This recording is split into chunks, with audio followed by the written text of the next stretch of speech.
Astronauts Worldwide, today is another day. Ayan, so sobrang na-miss ko kayo guys.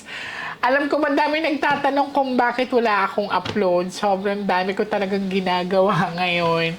And gusto ko din magpasalamat kila ate, kina mother sa pagpayag nilang i-record yung reading nila. So, handa ka na ate? Yeah. So, nag-request lang sila na wag silang ipakita, no? But, I'm very, very happy sa pagtitiwala niyo sa akin. So, may dala silang gamit ng family member nila. And ayoko lang ipakita yung pictures, no? Pero, sige. Susubukan natin kung anong ipapakita sa akin ng mga baraha. Okay? Ready ka na, mother? Mother, huwag ka matakot, ha? Parang namumutla ka. Okay. So, darling, we do have 4 aces, but we do have a bad luck card. Ito yung bad luck card, ha? Lahat na masama ito yun. Huwag ka muna magkwento. Mas magandang wala akong alam.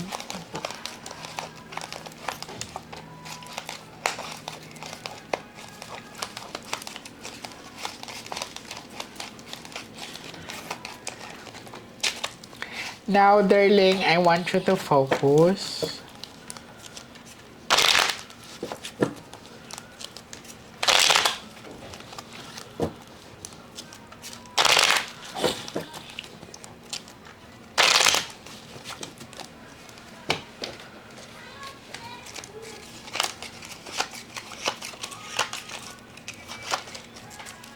I want you to pick one card.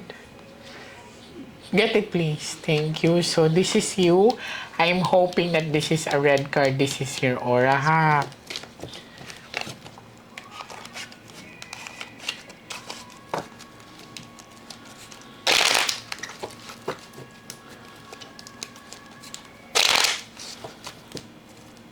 Cut the cards into 3. Now, darling, kung merong another, di ba ikaw to, pag may another queen na lalabas dyan, siya na yun. Apa. Kapatid mo siya? Apa, ate ko po. Now, kumuha ka ngayon ng 7 cards of total, lagay mo dito.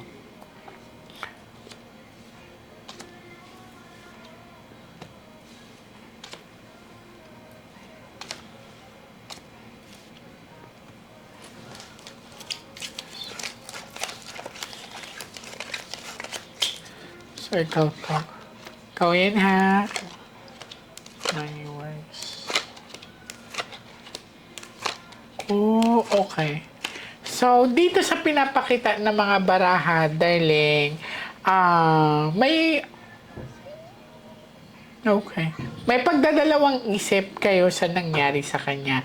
I see hospitalization, and sa pinapakita ng baraha, parang may guy na kayong iniisip regarding sa nangyayari sa kanya.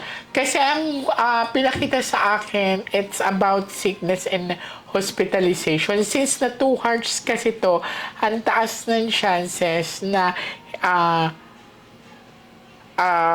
may iniisip kayong parang katanungan sa sarili nyo regarding sa maaring nakasama niya or kinakasama niya.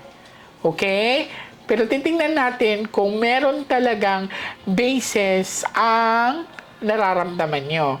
Kasi uulitin ko, ang pinakita sa akin dito is hospitalization. No? Ng kapatid mo.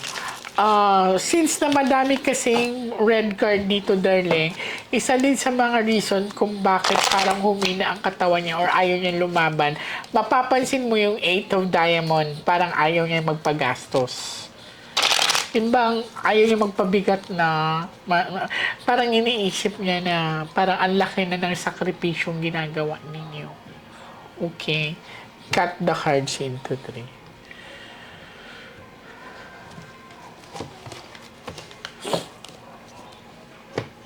Kuha ka, darling, ng 9 cards of total. So, naalala mo kung anong queen ka? Apa. Anong queen ka? Queen of Clubs. Okay. Kasi pag may another queen na lalabas dyan, siya na po yan. Huwag ka magmadali. Take your time.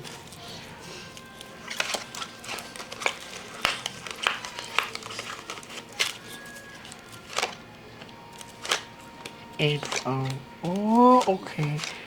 Hindi rin siya nakakatulog na maayos. Parang hindi siya naaasikaso doon sa pinagdalhan ng hospital.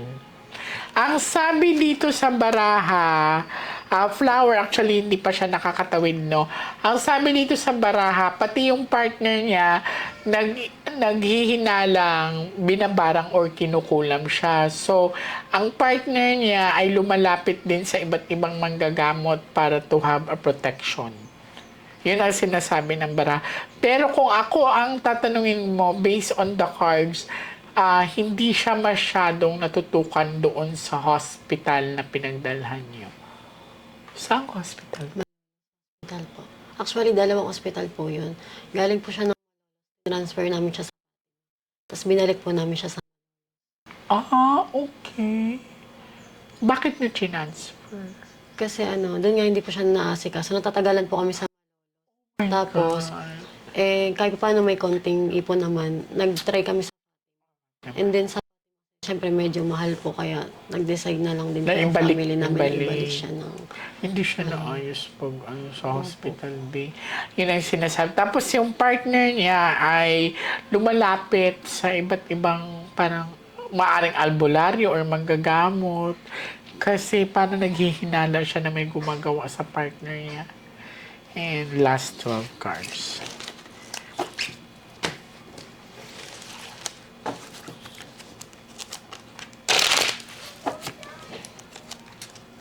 Ang pinakita sa akin sa mga baraha ay, yes, I see a sickness, tapos yung partner niya ay lumalapit daw sa iba't ibang, let's say, manggagamot para ma-save yung partner niya. Yan. So, may mga amulet akong nakikita or mga protections sa pinapakita sa akin ng baraha. Kung lalabas ang bad luck card, ibig sabihin may gumawa sa kanya or hindi siya tahimik. Pero dito sa based on the cards, hindi siya nalapatan ng proper care sa hospital na kung nasaan siya. Cut the cards into 3.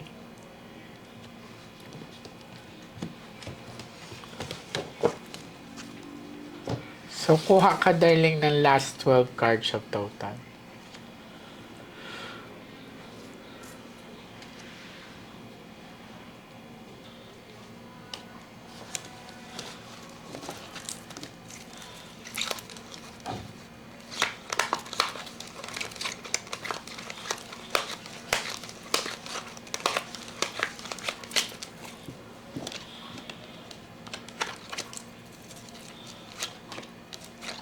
Okay.